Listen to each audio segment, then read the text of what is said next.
Viewers welcome back in our programme जी। Doctor साहब हुण साडे दर्शਕਾਂ ਨੂੰ ਦੱਸੋ ਅੱਜ ਦੇ ਦਿਨ ਦੀ ਕੀ ਇਤਿਹਾਸਕ ਅਹਿਮੀਅਤ ਹੈ। 1746 ਦੇ ਵਿੱਚ ਸਿੱਖ ਇਤਿਹਾਸ ਦੇ ਹਵਾਲੇ ਨਾਲ ਲਖਪਤ ਰਾਏ ਜਿਹੜਾ ਲੱਖੂ ਕਰਕੇ ਜਿਹਨੂੰ ਅਸੀਂ ਹਿਸਟਰੀ 'ਚ ਕਹਿੰਦੇ ਹਾਂ, ਜਿਹੜਾ ਕਿ ਯਹੀਆ ਖਾਨ ਦਾ ਪ੍ਰਾਈਮ ਮਿਨਿਸਟਰ ਬਣਿਆ ਜੀ, ਉਹਨੇ ਪ੍ਰਣ ਕੀਤਾ ਸੀ ਕਿ ਮੈਂ ਸਿੱਖੀ ਦਾ ਨਾਮੋ ਨਿਸ਼ਾਨ ਮਿਟਾ ਦੇਣਾ। ਉਹ ਬੜੇ ਦਾਅਵੇ ਨਾਲ ਕਹਿੰਦਾ ਸੀ ਕਿ ਗੁਰੂ ਗੋਬਿੰਦ ਸਿੰਘ ਇੱਕ ਖੱਤਰੀ, ਉਹਨਾਂ ਨੇ ਸਿੱਖ ਧਰਮ ਸ਼ੁਰੂ ਕੀਤਾ ਖਾਲਸਾ, ਤੇ ਇੱਕ ਖੱਤਰੀ ਲਖਪਤ ਰਾਏ ਨੂੰ ਖਤਮ ਕਰੇਗਾ ਕਿਉਂਕਿ ਉਹਦਾ ਭਰਾ ਮਾਰਿਆ ਗਿਆ ਸੀ ਸਿੱਖਾਂ ਦੇ ਹੱਥ 'ਚ। ਇਹਨੇ ਬਹੁਤ ਜ਼ੁਲਮ ਕੀਤੇ। ਸਿਵਲੀਅਨ ਲਾਹੌਰ 'ਚੋਂ ਜਿਹੜੇ ਸਰਕਾਰ ਦੇ ਨਾਲ ਹਮਦਰਦੀ ਕਰਕੇ ਜਾਂ ਕੰਮ ਕਰਨ ਵਾਲੇ ਵੀ ਸਰਕਾਰ ਦੇ ਨਾਲ ਲੋਕ ਸੀ ਸਿੱਖ, ਉਹਨਾਂ ਨੂੰ ਵੀ ਜਿਹੜਾ ਇਸ ਨੇ ਬੜੇ ਜ਼ੁਲਮਾਂ ਨਾਲ ਮਾਰਿਆ। ਸੋ ਅੱਜ ਦੇ ਦਿਨ ਉਹਨੇ ਕਾਹਨੂੰਵਾਨ ਦਾ ਛੰਭ, ਜਿੱਥੇ ਕਿ ਹਜ਼ਾਰਾਂ ਦੀ ਗਿਣਤੀ 'ਚ ਸਿੱਖ ਉਹਨਾਂ ਨੇ ਪਨਾਹ ਲਈ ਹੋਈ ਸੀ, ਜੰਗਲ ਨੂੰ ਅੱਗ ਲਾਤੀ। ਬਾਹਰ ਜਿਹੜੇ ਭੱਜਣਾ ਚਾਹਿਆ ਜਿਨ੍ਹਾਂ ਨੇ ਉਹਨਾਂ ਨੂੰ ਫੜ ਲਿਆ, ਕੁਛ ਬੈਕ ਰਾਵੀ ਵੱਲ ਗਏ। ਬਹੁਤ ਸਾਰੀਆਂ ਬੀਬੀਆਂ ਬੱਚੇ ਜਿਹੜੇ ਨੇ ਉਹ ਵੀ ਜਿਉਂਦੇ ਵਿੱਚ ਸਾੜਤੇ। ਇਹਨੂੰ ਅਸੀਂ ਇਤਿਹਾਸ ਦਾ ਛੋਟਾ ਘੱਲੂਘਾਰਾ ਕਹਿੰਦੇ। 1746 ਦੇ ਵਿੱਚ ਮਾਤਾ ਸੁੰਦਰੀ ਜੀ ਨੇ ਗੁਰੂ ਕੇ ਮਹਿਲ 10ਵੇਂ ਪਾਤਸ਼ਾਹ ਦੇ, ਉਹਨਾਂ ਨੇ ਜੱਸਾ ਸਿੰਘ ਆਹਲੂਵਾਲੀਆ ਜਿਹੜੇ ਕਿ ਪੰਥ ਦੇ ਇੱਕ ਪ੍ਰਵਾਨਿਤ ਲੀਡਰ ਦੇ ਤੌਰ ਤੇ ਉੱਭਰੇ, ਉਹਨਾਂ ਨੇ 10ਵੇਂ ਪਾਤਸ਼ਾਹ ਗੁਰੂ ਕਲਗੀਧਰ ਦਾ ਇੱਕ ਨੇਜਾ ਜਿਹੜਾ ਹੈ ਉਹਨਾਂ ਨੂੰ ਜਿਹੜਾ ਉਹ ਬਖਸ਼ਿਸ਼ ਦੇ ਰੂਪ ਦੇ ਵਿੱਚ ਦਿੱਤਾ, ਸਿਰੋਪਾਓ ਦੇ ਰੂਪ 'ਚ। 1931 ਦੇ ਵਿੱਚ ਇੱਕ ਕਮੇਟੀ ਤਿਰੰਗੇ ਝੰਡੇ ਲਈ ਇੱਕ ਡਿਬੇਟ ਸੀ ਕਿ ਜੀ 3 ਰੰਗ ਕਿਹੜੇ ਹੋਣ। ਪਹਿਲਾਂ ਉਹਨਾਂ ਨੇ ਲਾਲ ਜਿਹਾ ਰੱਖਿਆ ਸੀ, ਲਾਲ ਹਿੰਦੂਆਂ ਦਾ ਹੈ, ਚਿੱਟਾ ਜਿਹੜਾ ਹੈ ਇਹ ਬੋਧੀਆਂ ਦਾ, ਤੇ ਦੂਜਿਆਂ ਦਾ ਹਰਾ ਮੁਸਲਮਾਨਾਂ ਦਾ ਹੈ। ਸਿੱਖਾਂ ਨੇ ਕਿਹਾ ਜੀ ਸਾਡਾ ਰੰਗ ਕਿੱਥੇ ਗਿਆ। ਫਿਰ ਇਸ ਦੇ ਉੱਤੇ ਕੋਈ ਕਮੇਟੀ ਬਣੀ, ਕੋਈ ਹਟ ਗਈ।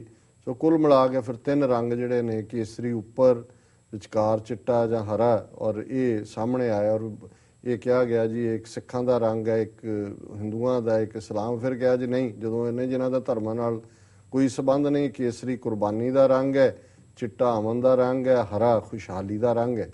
ਸੋ ਇਸ ਦੌਰ ਦੇ ਵਿੱਚ ਇਸ ਕਿਸਮ ਦੀ ਡਿਬੇਟ ਖੜਕ ਸਿੰਘ, ਮਾਸਟਰ ਤਾਰਾ ਸਿੰਘ ਇਹੀ ਕੁਝ ਕਰਦੇ ਰਹੇ।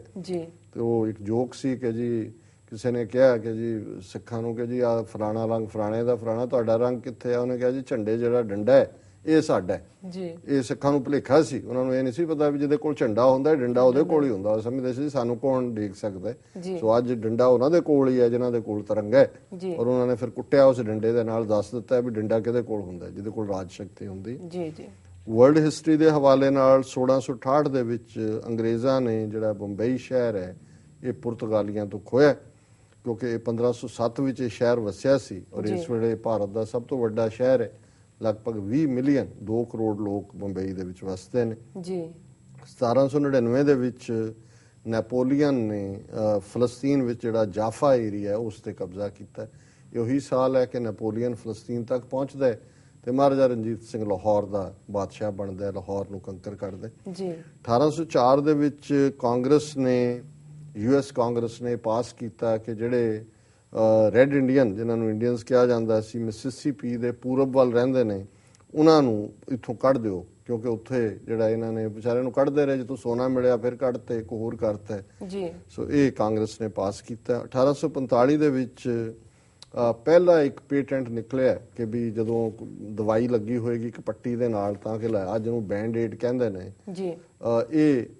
ਇਹਦੀ ਪਹਿਲਾ ਜਿਹੜਾ ਪ੍ਰੀਕਰਸਰ ਸੀ 1845 ਚ ਉਹਦਾ ਪੇਟੈਂਟ ਲਿਆ ਗਿਆ। 1872 ਦੇ ਵਿੱਚ ਫਾਇਰ ਐਕਸਟਿੰਗੁਇਸ਼ਰ, ਅੱਗ ਬੁਝਾਉਣ ਵਾਲਾ, ਜਿਹੜਾ ਅੱਜ ਤਾਂ ਹੁਣ ਥਾਂ ਲੱਗੇ ਹੁੰਦੇ ਨੇ, ਹੁਣ ਤਾਂ ਹਾਈਡਰੈਂਟ ਨੇ ਸੜਕਾਂ ਤੇ, ਘਰਾਂ 'ਚ ਵੀ ਰੱਖੇ ਹੁੰਦੇ ਨੇ। ਸੋ ਇਹਦਾ ਪੇਟੈਂਟ ਜਿਹੜਾ 1872 ਦੇ ਵਿੱਚ ਲਿਆ ਗਿਆ। 1886 ਦੇ ਵਿੱਚ ਪਹਿਲੀ ਵਾਰ ਇੰਗਲੈਂਡ 'ਚ ਕਿਸੇ ਦਾ ਸੰਸਕਾਰ ਹੋਇਆ, ਕ੍ਰੀਮੇਸ਼ਨ ਕੀਤੀ ਗਈ। ਨਹੀਂ ਤਾਂ ਉੱਥੇ ਦਫਨਾਨ ਦਾ ਹੀ ਸੀ। ਈਵਨ ਕੈਨੇਡਾ 'ਚ ਵੀ ਜਾਂ ਸਿੱਖ ਪਹਿਲਾਂ ਆਏ ਤਾਂ ਬੜੀ ਮੁਸ਼ਕਿਲ ਹੁੰਦੀ ਸੀ, ਕੋਈ ਲਾਅ ਹੀ ਨਹੀਂ ਸੀ। ਹੁਣ ਤਾਂ ਆਪਣੇ ਕ੍ਰੈਮੇਟੋਰੀਅਮ ਸਿੱਖਾਂ ਨੇ ਬਣਾ ਲਏ ਨੇ ਸਰੀ ਦੇ ਵਿੱਚ, ਟੋਰਾਂਟੋ ਏਰੀਆ 'ਚ, ਪਰ ਇਹ ਬੜੀ ਦਿੱਕਤ ਸੀ ਕਿਉਂ। ਔਰ ਫਿਰ ਹਨੇਰੇ 'ਚ ਜਾ ਕੇ ਜੰਗਲਾਂ 'ਚ ਹੀ ਕਿਤੇ ਬਾਕੀਆਂ ਤੋਂ ਲੁਕ ਲੁਕਾ ਕੇ ਹੀ ਸਾੜਦੇ ਸੀ, ਨਹੀਂ ਤਾਂ ਇੱਥੇ ਲਾਅ ਨਹੀਂ ਸੀ। ਉਹ ਕਹਿੰਦਾ ਸੀ ਸਾਡੀਆਂ ਮੇਮਾਂ ਵੀ ਹੋਸ਼ ਹੋ ਜਾਣਗੀਆਂ ਜੇ ਕਬਰਸਤਾਨ ਦੇ ਵਿੱਚ ਇੱਕ ਪਾਸੇ ਕਬਰਾਂ ਨੇ, ਦਫਨਾਨ ਆਏ, ਇੱਧਰ ਅੱਗ ਲੱਗੀ ਦੇਖਣ ਗਿਆ। ਉਹ ਫਿਰ ਹੋਇਆ ਜੀ ਤੁਸੀਂ ਕੰਧ ਬਣਾ ਲਓ ਉੱਚੀ ਸਾਰੀ। ਸਰੀ ਦੇ ਵਿੱਚ ਵੈਨਕੂਵਰ ਜਿਹੜਾ ਪਹਿਲਾ ਐਗਰੀਮੈਂਟ, ਉਹ ਬੜੀ ਉੱਚੀ ਕੰਧ ਸੀ ਕਿ ਸਾਨੂੰ ਨਜ਼ਰ ਨਾ ਆਏ, ਨਹੀਂ ਤਾਂ ਬੇਹੋਸ਼ ਹੋ ਜਾਣਗੇ ਕਿਸੇ ਨੂੰ ਅੱਗ ਲੱਗੀ ਦੇਖ ਕੇ। 1910 ਦੇ ਵਿੱਚ US ਨੇ ਲਾਅ ਬਣਾਇਆ ਇਮੀਗ੍ਰੇਸ਼ਨ ਨੇ ਕਿ ਕ੍ਰਿਮੀਨਲਸ, ਐਨਾਰਕਿਸਟ, ਪੌਪਰਸ ਐਂਡ ਸਿੱਖ ਇਹ ਵੋਟ ਨਹੀਂ ਪਾ ਸਕਦੇ, ਕਿ ਜਿਹਦੇ 'ਚ ਗਰੀਬ ਨੇ ਜਾਂ ਜਿਨ੍ਹਾਂ ਦੇ ਉੱਤੇ ਕੋਈ ਇਲਜ਼ਾਮ ਹੈ ਕੋਈ ਅਪਰਾਧ ਦਾ ਬਿਮਾਰ ਲੋਕ ਨੇ, ਉਹਨਾਂ ਨੂੰ ਕੋਈ ਹੱਕ ਨਹੀਂ ਇਮੀਗ੍ਰੇਸ਼ਨ ਦਾ। ਜੀ 1971 ਦੇ ਵਿੱਚ ਬੰਗਲਾਦੇਸ਼ ਨੇ ਆਪਣੀ ਆਜ਼ਾਦੀ ਦਾ ਐਲਾਨ ਕੀਤਾ ਮੁਜੀਬੁਰ ਰਹਿਮਾਨ ਦੇ ਥੱਲੇ, ਇੰਡੀਅਨ ਸਾਜ਼ਿਸ਼। ਜੀ 1982 ਦੇ ਵਿੱਚ ਪਹਿਲੀ ਵਾਰ ਵਿਤਨਾਮ ਵਾਰ ਮੈਮੋਰੀਅਲ ਹੈ ਵਾਸ਼ਿੰਗਟਨ 'ਚ, ਜਿਹਦੇ 'ਚ ਕਿ ਇੱਕ ਕੰਧ ਦੇ ਉੱਤੇ 60,000 ਤੋਂ ਜ਼ਿਆਦਾ ਅਮਰੀਕਨਾਂ ਦੇ ਨਾਂ ਲਿਖੇ ਹੋਏ ਨੇ ਜਿਹੜੇ ਵਿਤਨਾਮ ਵਾਰ 'ਚ ਮਾਰੇ ਗਏ। ਜੀ ਪਰ ਪਹਿਲੀ ਵਾਰੀ ਉਸ ਮੈਮੋਰੀਅਲ ਦੇ ਲਈ ਗਰਾਊਂਡ ਬ੍ਰੇਕਿੰਗ ਹੋਈ। 1999 ਦੇ ਵਿੱਚ ਸੋਵੀਅਤ ਯੂਨੀਅਨ ਦੇ ਵਿੱਚ ਵੋਟਾਂ ਪਈਆਂ ਔਰ ਯੈਲਸਿਨ ਜਿਹੜਾ ਉਹ ਪ੍ਰੈਜ਼ੀਡੈਂਟ ਬਣੇ। ਜੀ ਔਰ 1997 ਦੇ ਵਿੱਚ ਸੈਂਡੀਐਗੋ ਦੇ ਵਿੱਚ 30 ਬੰਦਿਆਂ ਨੇ ਸਾਂਝਾ ਆਤਮਘਾਤ ਕੀਤਾ, ਮਾਸ ਸੁਸਾਈਡ, ਕਿ ਜੀ ਅਸੀਂ ਹੈਵਨਸ ਗੇਟ ਤੇ ਜਾਵਾਂਗੇ।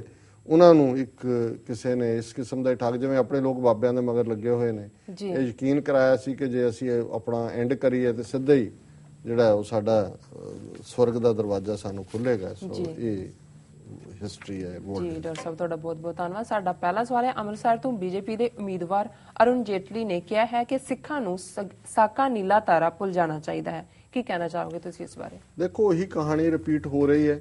ਪਹਿਲਾਂ ਕਾਂਗਰਸ ਜਿਹਨੇ ਕੀਤਾ, ਉਹਨਾਂ ਨੇ ਕਿਹਾ ਜੀ ਕਿ ਬਹੁਤ ਹੋ ਗਿਆ, ਇਹਨੂੰ ਭੁੱਲ ਜਾਣਾ ਚਾਹੀਦਾ ਹੈ। ਹੁਣ ਜਿਹਨੂੰ ਲਿਆ ਕੇ ਬਾਦਲ ਨੇ ਉਸ ਗੁਰੂ ਕੀ ਨਗਰੀ ਅੰਮ੍ਰਿਤਸਰ ਦੇ ਵਿੱਚ ਲਿਆ ਕੇ ਵਾੜਿਆ ਜੀ, ਉਹ ਸਾਨੂੰ ਕਹਿ ਰਿਹਾ ਵੀ ਭੁੱਲ ਜਾਓ। ਜਿਹੜਾ ਮੈਮੋਰੀਅਲ ਹੈ ਉਹਦੇ ਬਾਰੇ ਕਹਿੰਦਾ ਜੀ ਕਿ ਸਾਡਾ ਤਾਂ ਪਹਿਲਾਂ ਤੋਂ ਹੀ ਨੀਤੀ ਰਹੀ ਹੈ ਵੀ ਆਤੰਕਵਾਦੀਆਂ ਦਾ ਇਹ ਨਹੀਂ ਹੋਣਾ ਚਾਹੀਦਾ ਜੀ, ਕੋਈ ਇਸ ਕਿਸਮ ਦਾ ਨਹੀਂ, ਜਿਹੜੀ ਹੈ ਉਹਨਾਂ ਦੀ ਯਾਦ ਨਹੀਂ ਬਣਨੀ ਚਾਹੀਦੀ। ਇਹ ਉਹੀ ਬੀਜੇਪੀ ਹੈ ਜਿਹਦੇ ਚ ਅਡਵਾਨੀ ਨੇ ਕਿਹਾ ਸੀ ਕਿ ਜੀ ਕਿ ਇਹ ਤਾਂ 6 ਮਹੀਨੇ ਪਹਿਲੇ ਹੋਣਾ ਚਾਹੀਏ ਥਾ, ਜਿਨ੍ਹਾਂ ਨੇ ਵੈਲਕਮ ਕੀਤਾ। ਇਹ ਉਹੀ ਬੀਜੇਪੀ ਹੈ ਜਿਹਦੇ ਵਾਜਪਾਈ ਨੇ ਇੰਦਰਾ ਗਾਂਧੀ ਨੂੰ ਦੁਰਗਾ ਮਾਤਾ ਦਾ ਅਵਤਾਰ ਕਿਹਾ ਸੀ ਜੀ। ਸੋ ਹੁਣ ਅਰੁਣ ਜੇਤਲੀ ਇੱਕ ਪੱਕਾ ਆਰਐਸਐਸ ਦਾ ਬੰਦਾ, ਜਿਹੜਾ ਜਿਹਨੂੰ ਬੜੀ ਕਲੀਅਰ, ਉਹਦਾ ਜਿਹੜਾ ਹਿੰਦੂਤਵ ਹੈ ਉਹ ਬੜਾ ਕਲੀਅਰ ਹੈ। ਬੀਜੇਪੀ ਦੇ ਉਹ ਟਾਪ ਇਸ ਵੇਲੇ ਜਿਹੜੇ 5 ਲੀਡਰ ਨੇ ਉਹਨਾਂ ਚੋਂ ਇੱਕ ਹੈ ਜੀ। ਸੋ ਉਹਨੇ ਤਾਂ ਜੋ ਕਿਹਾ ਉਹ ਤਾਂ ਉਹਨਾਂ ਦੀ ਨੀਤੀ ਦਾ ਹਿੱਸਾ ਹੈ ਜਿਹੜੀ ਕਿ ਕਨਸਟੈਂਟਲੀ ਬੀਜੇਪੀ ਫੋਲੋ ਕਰਦੀ ਹੈ। ਪਰ ਅਫਸੋਸ ਇਸ ਗੱਲ ਦਾ ਹੈ ਵੀ ਜਿਹੜਾ ਅਕਾਲੀ ਦਲ ਇਹਨਾਂ ਦੇ ਰੱਥ ਤੇ ਚੜਿਆ ਹੋਇਆ ਹੈ, ਜਿਹੜੇ ਤਰਲੇ ਕਰਕੇ ਅਰੁਣ ਜੇਤਲੀ ਨੂੰ ਲਿਆਇਆ ਕਿ ਜੀ ਲਿਆਓ ਅਸੀਂ ਤੁਹਾਨੂੰ ਇੰਨੀ ਵੱਡੀ ਮੈਜੋਰਟੀ ਨਾਲ ਜਿਤਾਵਾਂਗੇ ਜੀ, ਕਿ ਵੀ ਦੁਨੀਆ ਦੇਖੇਗੀ। ਇਹ ਹੁਣ ਚੰਗੀ ਗੱਲ ਹੈ ਵੀ ਕਾਂਗਰਸ ਨੇ ਵੀ ਲਿਆ ਕੇ ਅਮਰਿੰਦਰ ਸਿੰਘ ਨੂੰ ਉੱਥੇ ਖੜਾ ਕਰ ਦਿੱਤਾ। ਹੁਣ ਅਮਰਿੰਦਰ ਸਿੰਘ ਦੀ ਵੀ ਇੱਕ ਲੱਤ ਸਿੱਧੀ ਹੈ, ਇੱਕ ਲੰਗੜੀ ਹੈ। ਸਿੱਧੀ ਇਹ ਹੈ ਕਿ ਉਹ ਇਹ ਕਹਿੰਦਾ ਜੀ ਮੈਂ ਤਾਂ ਕੰਡੈਮ ਕੀਤਾ ਦਰਬਾਰ ਸਾਹਿਬ ਤੇ ਹਮਲੇ ਨੂੰ, ਉਹ ਮੈਂ ਅਸਤੀਫਾ ਵੀ ਦਿੱਤਾ। ਇੰਦਰਾ ਗਾਂਧੀ, ਮਨਮੋਹਨ ਸਿੰਘ ਨੇ ਵੀ ਮਾਫੀ ਮੰਗੀ, ਅਰੁਣ ਜੇਤਲੀ ਦੱਸੇ ਕੀ ਹੈ। ਇਹ ਤਾਂ ਲੱਤ ਦੀ ਸਬੂਤੀ ਹੈ।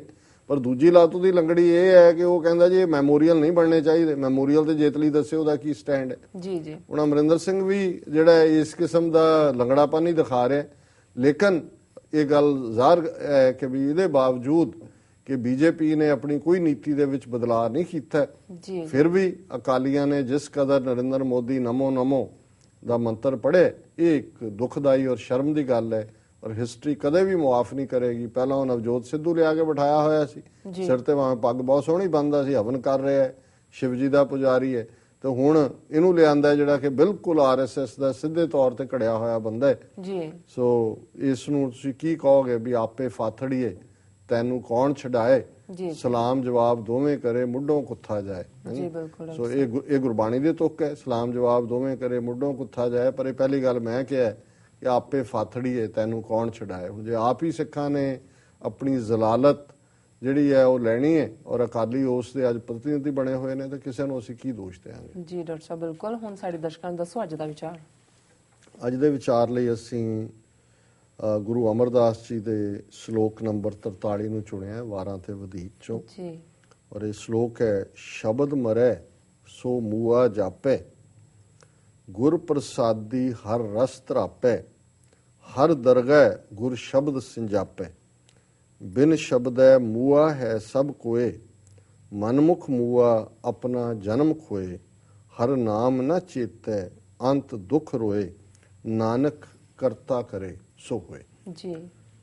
ਕਿ ਜਿਹੜੀ ਮੌਤ ਹੈ ਉਹ ਸ਼ਬਦ ਦੇ ਨਾਲ ਜਿਹੜਾ ਮਰਦਾ ਹੈ। ਸ਼ਬਦ ਨਾਲ ਮਰਨ ਦਾ ਮਤਲਬ ਹੈ ਕਿ ਜਦੋਂ ਤੁਸੀਂ ਨਿਰੰਕਾਰ ਦੇ ਵਿੱਚ ਆਪਾ ਸਮਰਪਿਤ ਕਰ ਦਿੰਦੇ ਹੋ ਜੀ, ਤੁਹਾਡੇ ਅੰਦਰੋਂ ਹਉਮੈ ਹੰਕਾਰ ਨਿਕਲ ਜਾਂਦਾ ਹੈ, ਤੁਸੀਂ ਨਿਮਰਤਾ ਦੇ ਵਿੱਚ ਜਿਉਂਦੇ ਹੋ, ਤੇ ਇਹ ਗੁਰੂ ਦੇ ਅੱਗੇ, ਅਕਾਲ ਪੁਰਖ ਦੇ ਅੱਗੇ ਮਰਨਾ, ਉਸ ਦੇ ਸ਼ਬਦ ਦੇ ਸਾਹਮਣੇ ਆਪਾ ਦੇ ਦੇਣਾ। ਕਿ ਜਦੋਂ ਤੁਸੀਂ ਮਰ ਜਾਂਦੇ ਹੋ, ਜਿਵੇਂ ਕਬੀਰ ਸਾਹਿਬ ਨੇ ਫਰਮਾਇਆ ਕਿ ਕਬੀਰ ਸਤਿਗੁਰ ਸੂਰਮੇ ਵਾਇਆ ਬਾਣ ਜੋ ਏਕ, ਲਾਗਤ ਹੀ ਪੋਏ ਗਿਰ ਪਰਿਆ ਪਰਾ ਕਲੇਜੇ ਛੇਕ। ਜਿਹੜਾ ਕਲੇਜੇ 'ਚ ਛੇਕ ਪੈਣਾ ਹੈ, ਜਿਹੜਾ ਅੰਦਰੋਂ ਹਉਮੈ ਦਾ ਮਰ ਜਾਣਾ ਹੈ, ਉਸ ਦਾ ਟੁੱਟ ਜਾਣਾ ਹੈ ਅੰਦਰੋਂ, ਔਰ ਅੰਦਰ ਪ੍ਰੇਮ ਦਾ, ਪ੍ਰੇਮ ਕੇ ਸਰ ਲਾਗੇ ਘਟ ਪੀਤਰ, ਅੰਦਰ ਪ੍ਰੇਮ ਦੇ ਜਿਹੜੇ ਸਰੋਵਰ ਔਰ ਸਪਰਿੰਗ ਜਿਹੜੇ ਨੇ ਲੱਗ ਜਾਣੇ ਨੇ, ਇਹ ਸ਼ਬਦ ਦੇ ਨਾਲ ਮਰਨਾ ਔਰ ਪ੍ਰੇਮ ਦਾ ਦੇ ਅੰਮ੍ਰਿਤ ਦਾ ਝਰਨਾ ਹੈ। ਸੋ ਗੁਰੂ ਸਾਹਿਬ ਫਰਮਾਉਂਦੇ ਨੇ ਸ਼ਬਦ ਮਰੈ ਸੋ ਮੂਆ ਜਾਪੇ, ਕਿ ਟਰੂਲੀ ਡੈਡ ਈਗੋ ਉਹਨੂੰ ਹੀ ਮੰਨਾਂਗੇ ਜਿਹੜਾ ਸ਼ਬਦ ਦੇ ਵਾਰ ਦੇ ਨਾਲ, ਸ਼ਬਦ ਦੇ ਵਾਣ ਦੇ ਨਾਲ ਆਪਣੀ ਉਸ ਹਉਮੈ ਦਾ ਤਿਆਗ ਕਰ ਦਿੰਦਾ ਹੈ ਜੀ। ਗੁਰ ਪ੍ਰਸਾਦੀ, ਫਿਰ ਉਹ ਗੁਰੂ ਦੀ ਪ੍ਰਸਾਦ, ਗੁਰੂ ਦੀ ਕਿਰਪਾ ਦਾ ਪਾਤਰ ਬਣ ਜਾਂਦਾ ਹੈ। ਹਰ ਰਸ ਧਰਾਪੈ, ਉਹਨੂੰ ਵਾਹਿਗੁਰੂ ਦੇ ਨਾਮ ਦਾ ਰਸ ਮਿਲਦਾ ਹੈ।